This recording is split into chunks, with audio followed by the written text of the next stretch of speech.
ये बात उन दिनों की है जब बुद्धा मरवन में अपना समय व्यतीत कर रहे थे। इस समय तक बुद्धि की प्रसिद्धि दूर दूर तक फैल चुकी थी।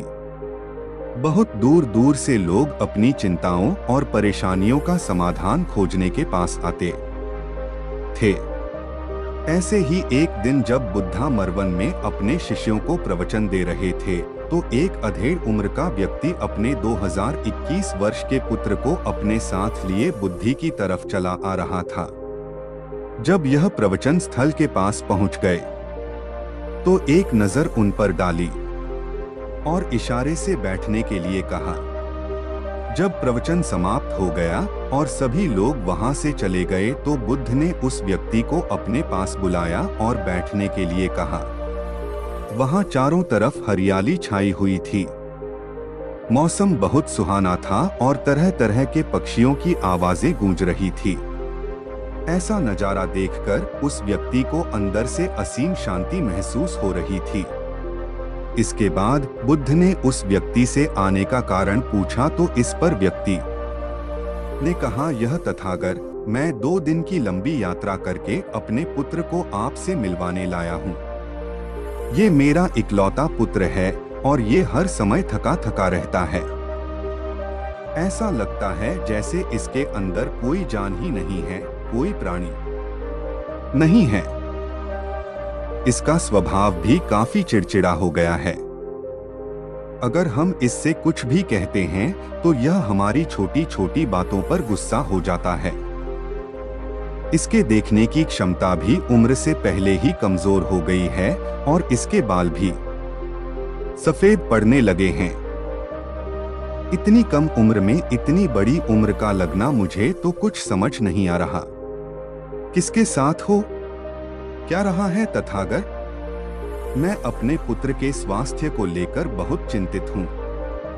जब मैं अपने पुत्र को वैद्य जी के पास लेकर गया, तो उन्होंने कुछ औषधि दी और कहा, अपने पुत्र को तनाव कम लेने के लिए कहो।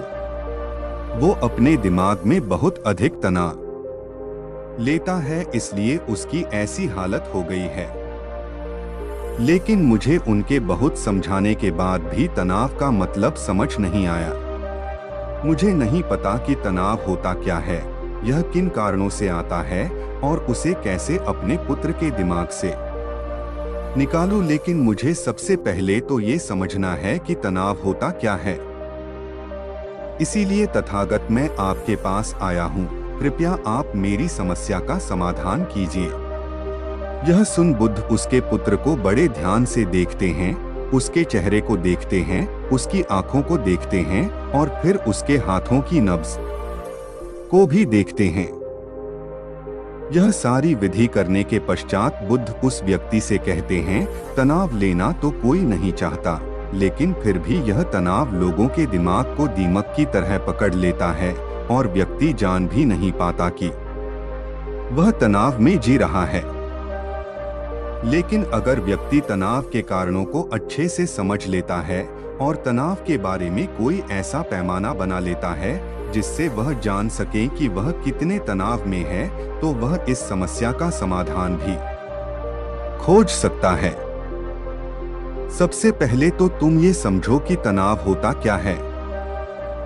जब भी कोई व्यक्ति कोई काम कर रहा होता है, लेकिन उसका मन कहीं दूर भटक रहा होता है, कल्पनाओं में होता है, तो उसके शरीर और मन के बीच एक दूरी पैदा हो जाती है। यह दूरी जितनी अधिक होगी, व्यक्ति उतनी ही ज्यादा बेहोशी की अवस्था में होता है और शरीर व मन के बीच की इसी दूरी, इसी खिंचाव को तनाव कहा जाता है। आखिर कोई पसंदीदा खेल खेलने के बाद व्यक्ति चुस्ती और प्रसन्नता से क्यों भर जाता है, जबकि उसने तो अपने शरीर को थकाया है। लेकिन समझने वाली बात यह है कि खेलते समय मन और शरीर एक साथ पूरी तरह से उस खेल में केंद्रित होते हैं, जिससे शरीर और मन के बीच दूरी पैदा नहीं होती और कोई तनाव पैदा नहीं होता।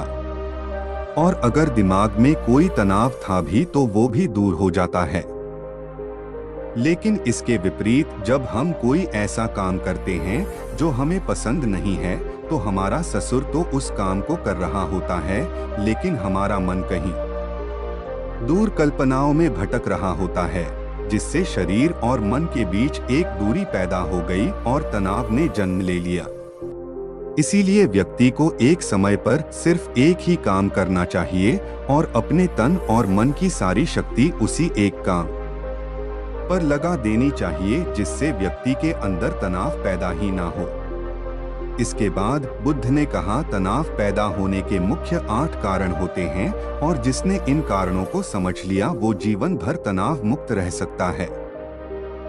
मुख्य कारणों में सबसे पहला कारण है अति महत्वाकांक्षी होना।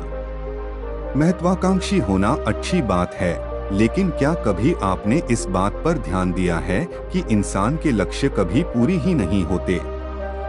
उसका एक लक्ष्य पूरा हुआ नहीं कि वह दूसरे की तरफ भागने लगता है, दूसरा पूरा हुआ तो तीसरे की तरफ, और इस तरीके से वो अपने लक्ष्यों को पाने के लिए जिंदगी भर गोल गोल घूमता रहता है। इसीलिए जो व्यक्ति अति महत्वाकांक्षी होता है, जिसने बड़े बड़े लक्ष्य बनाए होते हैं, वह वर्तमान में कभी रह नहीं पाता। उसका मन सदैव भविष्य की योजनाएं बनाने में ही व्यस्त रहता है। उसका शरीर तो वर्तमान में रहता है, लेकिन भविष्य में ही रहता है, जिससे मन और शरीर के बीच दूरी पैदा हो जाती है और वह तनाव भरी जिंदगी जीने लगता है। बुद्ध के मुंह से यह बात सुन उस लड़के ने कहा, बुद्ध, तो फिर इसका मतलब है कि हमें लक्ष्य नहीं बनानी चाहिए, क्योंकि लक्ष्य बनाना भी तो महत्वाकांक्षा ही है। इस पर बुद्ध ने कहा, जीवन में लक्ष्य बनाना कोई गलत बात नहीं है, लेकिन समस्या तब उत्पन्न होती है जब वो अपना पूरा ध्यान उस लक्ष्य से मिलने वाले परिणाम पर ही लगा देते हैं और उसके परिणाम की चिंता करते रहते हैं। व्यक्ति को वर्तमान में जीना आना चाहिए। आप लक्ष्य बनाइए और उस लक्ष्य की प्राप्ति के लिए कड़ी मेहनत करिए, लेकिन साथ ही साथ आपको इस बात का भी ज्ञान होना चाहिए कि आप अभी वर्तमान में जी रहे हैं और वर्तमान ही सत्य है। बुद्ध ने आगे कहा, तनाव का दूसरा सबसे बड़ा कारण है ईर्ष्या। जब व्यक्ति ईर्ष्या और जलन से भर जाता है तो उसका मन अंदर से सड़ने लगता है। ईर्ष्या एक आंतरिक घाव है। आंतरिक घाव यानी मन का घाव व्यक्ति के शरीर का घाव तो भर सकता है, लेकिन मन का घाव कभी नहीं भर सकता। इसीलिए व्यक्ति को दूसरे की खुशी और तरक्की से कभी ईर्ष्या नहीं करनी चाहिए, क्योंकि तनाव का कारण है। इसके बाद बुद्ध ने तनाव का अगला कारण बताते हुए कहा कि आरुषिपूर्ण काम करने से भी मन में तनाव पैदा होता है। जो काम करना हमें पसंद ही नहीं है, जिसका में हमारी रुचि ही नहीं है, उस काम में हमारा मन लग ही नहीं पाएगा। हमारा शरीर तो वही बैठा रहेगा, लेकिन हमारा मन कल्पनाओं की उड़ान भरेगा, जिससे शरीर और मन के बीच दूरी पैदा हो जाती है और व्यक्ति तनावग्रस्त हो जाता है। इसीलिए इंसान को हमेशा अपनी रुचि के अनुसार ही कार्य करनी चाहिए। अगर व्यक्ति ने ये पता कर लिया कि उसे कौन सा काम करना पसंद है और वो उसी काम को अपने जीवन का लक्ष्य बना लेता है, तो फिर वो काम उसके लिए काम नहीं बल्कि खेल बन जाता है। फिर बुद्ध ने कहा, तनाव का चौथा कारण होता है किसी दूसरे से अच्छा रखना। बुद्ध ने उस व्यक्ति की ओर इशारा करते हुए कहा, एक पिता होने के नाते तुम्हारी अपने पुत्र से बहुत सी अपेक्षाएं होंगी कि तुम्हारा पुत्र एक बहुत ही कामयाब इंसान बने, तुम्हारा नाम रोशन करे, जैसा तुम चाहते हो उस तरह का जीवन जी, तुम्हारी हर बात मानी। लेकिन क्या आज तक कभी किसी की सारी अपेक्षाएं पूरी हुई है? जब भी कोई व्यक्ति किसी दूसरे से कोई अपेक्षा रखने लगता है तो वो अनजाने में अपने लिए तनाव पैदा करने लगता है। जरा सोचो कि अगर तुम्हारा बेटा तुम्हारे अनुसार काम नहीं कर रहा और वो नहीं बन पा रहा जो तुम उसे बनाना चाहते हो तो निश्चित रूप से तुम्हारे दिमाग को तनाव पकड़ लेगा। तुम तनाव से भरा जीवन जीना शुरू कर दोगे और इस तनाव के बस में आकर तुम ऐसा व्यवहार करोगे, ऐसी बातें करोगे कि तुम्हारा अपने पुत्र के साथ संबंध और भी खराब होता चला जाएगा। इसीलिए व्यक्ति को जितना हो सके उतनी कम अपेक्षाएं दूसरों से रखनी चाहिए और अगर पूरी तरह से तनाव मुक्त रहना है तो दूसरों से अपेक्षा रखना ही बंद कर दो। इसके बाद बूथ ने कहा कि शारीरिक कष्ट भी इंसान के तनाव का एक कारण होता है। जब व्यक्ति किसी शारीरिक पीड़ा से गुजर रहा होता है तो उसका पूरा ध्यान बस अपने उस शारीरिक दर्द पर होता है और वो पूरे दिन बस उसी के बारे में सोचता रहता है, जिससे उसका मन दुख के विचारों से भर जाता है और ऐसी स्थिति में व्यक्ति तनावग्रस्त रहने लगता है। यह सुन उस व्यक्ति ने कहा कि हे बुद्ध, शारीरिक दुख तो किसी भी व्यक्ति को हो सकता है, तो फिर क्या हुआ? व्यक्ति जीवन भर तनाव में ही जिएगा? इसका जवाब देते हुए बुद्ध ने कहा कि इंसान को ये बात समझनी चाहिए कि हमारा जीवन दुखों का आधार है।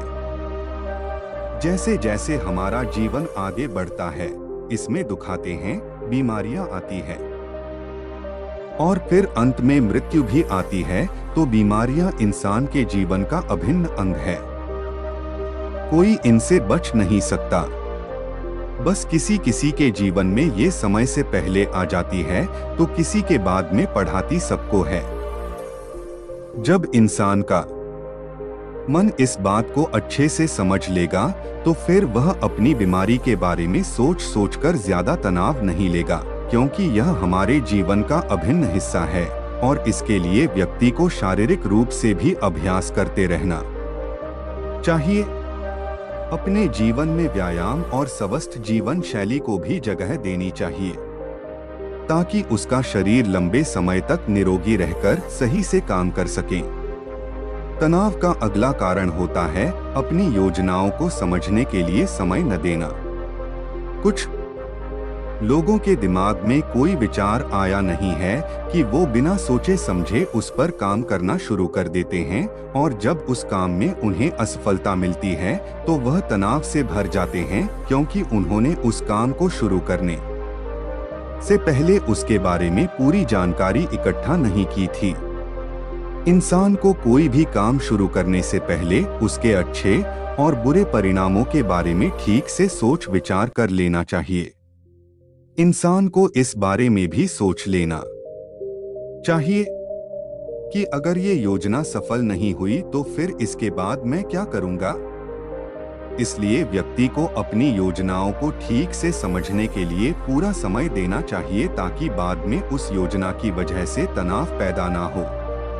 तनाव का 7वां सबसे बड़ा कारण होता है टालमटोल करना। आज के काम को कल पर टालना। आप लोगों ने ये कहावत तो सुनी होगी कि आलसी इंसान के शरीर का सबसे बड़ा शत्रु है। इंसान आलस्य की वजह से आज के काम को कल के लिए टाल देता है और फिर काम को टालना उसकी आदत बन जाती है। काम को कल पर टालने वाले व्यक्ति का काम कभी भी समय पर पूरा नहीं हो पाता और अगर किसी तरह से पूरा हो भी जाता है तो वह उतना अच्छा नहीं हो पाता जितना अच्छा उसे किया जा सकता था और फिर यह बात व्यक्ति के अंदर तनाव पैदा करती है। लेकिन काम को टालना या काम को एकदम अंत समय पर करना एक आदत है। इसीलिए व्यक्ति ना चाहते हुए भी बार बार अपनी इस आदत का शिकार बन जाता है और काम को टालता रहता है और फिर जब काम की समय सीमा पास आ जाती है तो वह तनाव से भरकर काम को पूरा करने का प्रयास करता है। इसीलिए तनाव मुक्त रहने के लिए व्यक्ति को काम को टालने की आदत छोड़नी पड़ेगी और यह तभी संभव है जब व्यक्ति काम को समय से पहले खत्म करने का निश्चय करें। सबसे आखिरी और सबसे प्रमुख कारण जो तनाव का होता है वो है ज्यादा सोचना। लगातार सोचते रहना भी एक बीमारी है और यह उस व्यक्ति में सबसे ज्यादा पाई जाती है जो कपोल कल्पनाएं करता है, जो अतीत की घटनाओं और भविष्य की बातों के बारे में सोचता रहता है, जो बेवजह के अनुमान लगाता रहता है। इसीलिए व्यक्ति को ज्यादा सोचने की आदत पर लगाम लगाना चाहिए। इसके लिए जितना हो सके खुद को काम में व्यस्त रखना चाहिए और हर दिन ध्यान का अभ्यास करने को अपने जीवन का हिस्सा बना लेना चाहिए। बुद्ध के मुंह से यह सारी बातें सुनकर उस व्यक्ति ने हाथ जोड़कर कहा, बुद्ध, मेरा पुत्र तो अभी मात्र 20 वर्ष का ही है और इसमें अभी इतनी समझ भी नहीं है कि यह आपकी बताई सारी बातों का एक साथ पालन कर सके। आप कृपया करके तनाव मुक्त रहने का कोई आसान सा तरीका बता दें, जिससे मेरा बेटा उसका अनुसरण भी कर सके और तनाव मुक्त भी रह सके। उस व्यक्ति की यह प्रार्थना सुन बुद्धि ने कुछ सोचते हुए जवाब दिया, अगर तुम इतनी सारी बातों का पालन नहीं कर सकते तो इसके लिए एक बहुत ही आसान विधि है। तुम एक बार में एक काम को करने पर ध्यान लगाओ। भी काम कर रहे हो उस समय पर सिर्फ उसी काम को करो, सिर्फ उस पर ही अपना पूरा ध्यान लगाओ और अगर तुम्हारा मन इधर उधर भटक जाता है तो जैसे ही तुम्हें याद आए उसे वापस फिर उसी काम में लगा दो। ये सबसे आसान और अच्छा तरीका है तनाव मुक्त रहने का। जब तुम भोजन करो तो उस समय सिर्फ भोजन ही करो, उसके पूरे स्वाद का आनंद लो, उसी अनुभव करो। जब चलो तो अपना पूरा ध्यान सिर्फ चलने लगा दो। इससे तुम्हारा मन और तुम्हारा शरीर दोनों एक जगह पर केंद्रित रहेंगे। दोनों के बीच दूरी पैदा नहीं होगी, जो कि तनाव का मुख्य कारण होती है। दोस्तों, आज की युवा पीढ़ी एक ही समय पर 2-2-3-3 काम करने के आदी हो चुकी है, जैसे फोन पर बात करते हुए गाड़ी चलाना, खाना खाते हुए टीवी देखना, ये फोन चलाना और फिर इनकी शिकायत रहती है कि मैं तनाव में जी रहा हूँ, मेरा मन शांत रहता है, मैं चिड़चिड़ा सा हो गया हूँ। जब कोई व्यक्ति एक ही समय पर 3-3 काम करेगा तो तनाव पैदा होना तो स्वाभाविक है, क्योंकि दिमाग तो एक समय पर पूरा ध्यान लगाकर सिर्फ एक ही काम कर सकता है। पूर्ण रूप से एक ही समय पर 2 कामों पर ध्यान कभी नहीं लग सकता। इसीलिए जहां तक संभव हो सके एक समय पर सिर्फ एक ही काम करने का प्रयास करें, वो भी पूरे ध्यान के साथ। दोस्तों, आशा करता हूं कि आपको इस स्टोरीज से काफी कुछ सीखने को मिला होगा। धन्यवाद।